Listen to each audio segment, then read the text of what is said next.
Alrighty, well, we've certainly built some crazy stuff over here, but I really think this is one of my all-time favorites, and same with the rest of my team who are involved in the building. It's kind of a mouthful of a description, but I'll do my best. Basically, we took a ex-Air Force 1965 D200 Powerwagon crew cab that we found in Ventura, California, thanks to good old Craigslist. And we designed the truck to meet the needs of a particular client who has a large ranch property in Wyoming. So the idea was bespoke, utilitarian, last forever, tough as nails, nothing excessive, so it was reliable but powerful.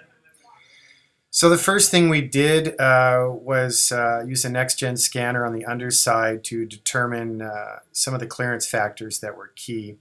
And fortunately, we identified that if we took a latest generation possible Dodge 3500 Mega Cab HD pickup, that it was a very close match with the 65. Also, we chose that generation because that was the newest model year running the wonderful Cummins 5.9, which my dear friend Gail Banks at Banks Performance feels is just an epic motor and gives us great tuning capacities and capabilities.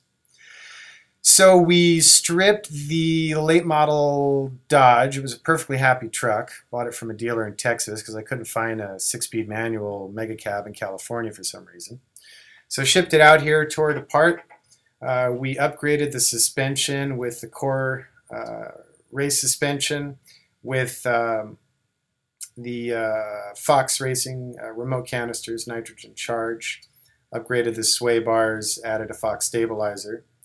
We upgraded the brake system simply by upgrading the rotors and the media. Changed the plumbing to stainless steel.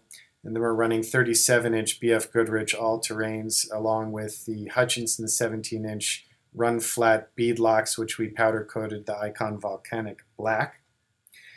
Other mechanical highlights include dual Optima batteries and significant performance mods thanks to Gail. So recently dynoed, confirmed 975 pounds of torque at 2200 RPMs, 550 horsepower. You got to watch yourself with this truck. You're cruising down the street in fourth gear and floor it. It will break the rear tires free. But once you get used to it, tons of controllable power, starts every time, beautiful, clean idle, no bullshit.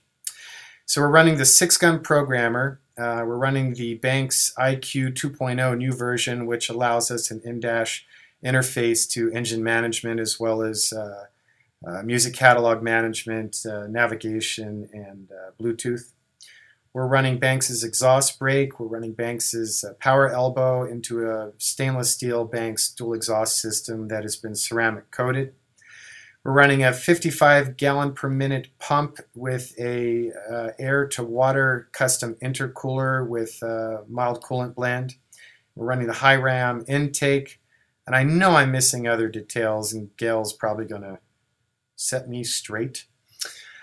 Probably the biggest challenge with this truck was actually the electronics, because we wanted to keep the serviceability of the truck such that the client could roll into the local Dodge dealer in Wyoming and plug it in and party on. So we're maintaining the full factory electronics network referred to as a CAN bus network, which basically means instead of like earlier OBD2 generation harnesses that simply send yes and no signals, CAN bus basically says yes, no, maybe, kind of, sorty, but only when, and really intercommunicates all systems. So it's on the electronics front, our electrical engineer was pulling his teeth out to get everything happy, but we're there and we're stoked. Part of that mandated that we maintain the original instrument panel, but it was kind of white and plasticky and gacky, so we reshaped the steelwork with Brian Stone, who's a genius in metalwork, to allow us to interface the modern Dodge IP, but then we redesigned the indices, the fonts, and the colors, and designed in CNC a stainless veneer plate to hide most of the plastic, but to keep the visibility for all the diagnostic indicators and idiot lights. Here you'll see the full-length power step with LEDs as I shut the door. It's kind of dark there, but ta-da! See, it goes up above the frame line. Really cool detail. Also on the exterior and in the interior, tons of opportunities to keep it real simplistic, but to redesign everything. So these are actually the stock seat frames, but then we cut up a California King Tempur-Pedic mattress and hot knifed it and reshaped it to replace the original stuffing. And then all of the material is free-range American Indian micro-loan supported bison hide. So just really supple, wonderful, interesting grain, but extremely durable.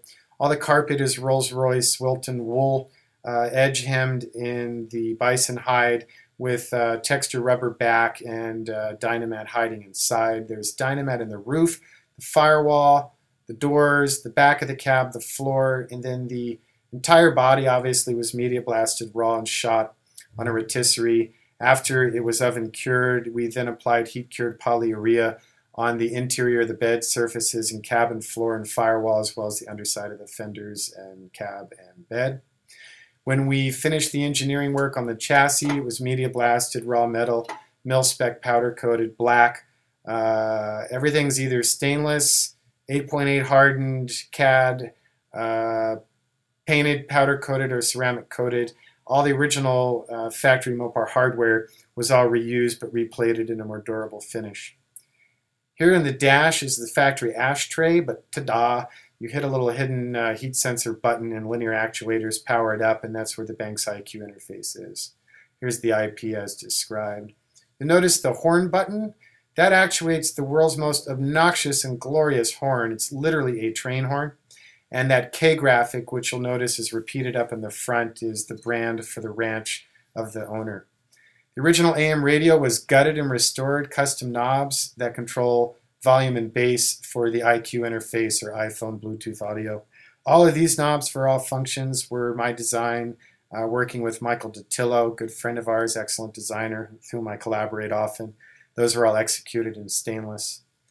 We also ran the Learjet application rows and visors that I use on many of my projects, as well as the half-round cast stainless LED lights for interior cabin lighting, which are from the marine powerboat world, also utilized on our production Broncos. Notice here even the headliner is that bison hide.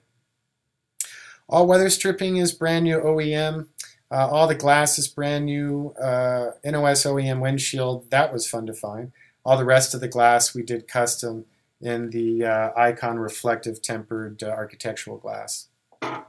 Here's some of the underhood mods and goodies. A lot of extensive metal work to integrate all of those functions without impeding the exterior aesthetic.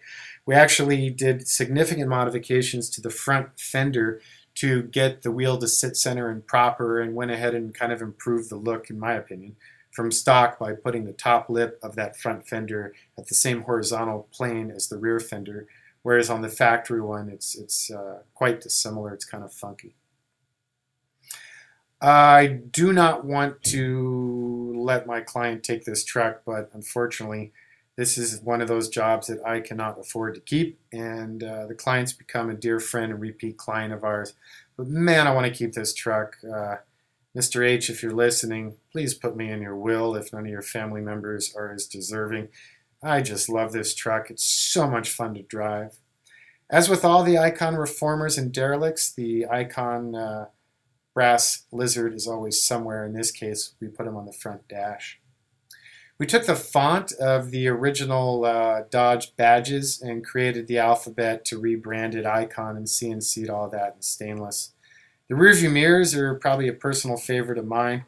I really dig that design. We kind of kept that Dumbo Goes Flying kind of vintage Pep Boys Batwing mirror for toe friendliness, but again executed it all in stainless.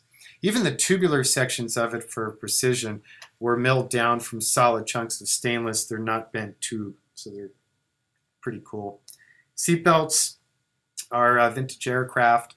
Audio system is stellar. It's all hidden. We ran Focal audio speakers with remote. There's a total of 8 primary speakers plus 2 10-inch JL audio bass units. All the lighting is custom and all LED inside and out. These handles I'd love to take credit for, but they're OEM. We just nickel plated them to create a more interesting finish. This shifter is modeled off of the factory late model Dodge one, but executed in stainless and acid etched and bison wrapped.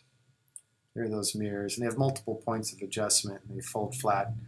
Here's the methanol and diesel gas caps, again executed in stainless. Here we designed custom latches for the tailgate because the original was a chain that would beat the piss out of the body and paint, always made noise, so we had a nice opportunity there. There's a detail of those hood badges. Here are the dash knobs, which are CNC'd in stainless and then etched and then enameled. Here you see some of the audio components. The rest I really couldn't shoot because they're quite hidden. Seats are quite comfortable for bench. We thought about putting buckets, but with the styling of the Icon Reformers and Derelicts, it's really hard to do that. That pouch that last shot showed has a custom pair of Oliver Peoples sunglasses in the Parabellum pouch. Parabellum is a wonderful brand owned by friends of ours that specialize in very high-end bags, purses, belts, wallets, stuff like that.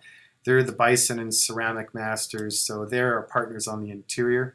These two pouches are on the back of the front seat plane, and they remove from 10x snaps to become attachés you can take with you. Otherwise, they add a little bit of cargo friendliness in the cab. So if you're still with me and not bored to death, I hope you enjoy our efforts. This truck was built fairly quick over a period of about 18 months. You'll see an upcoming cover feature on it in wonderful Diesel Power magazine. It's also sort of a build follow-up showing the steps in the process on their February 13th issue. Thank you so much.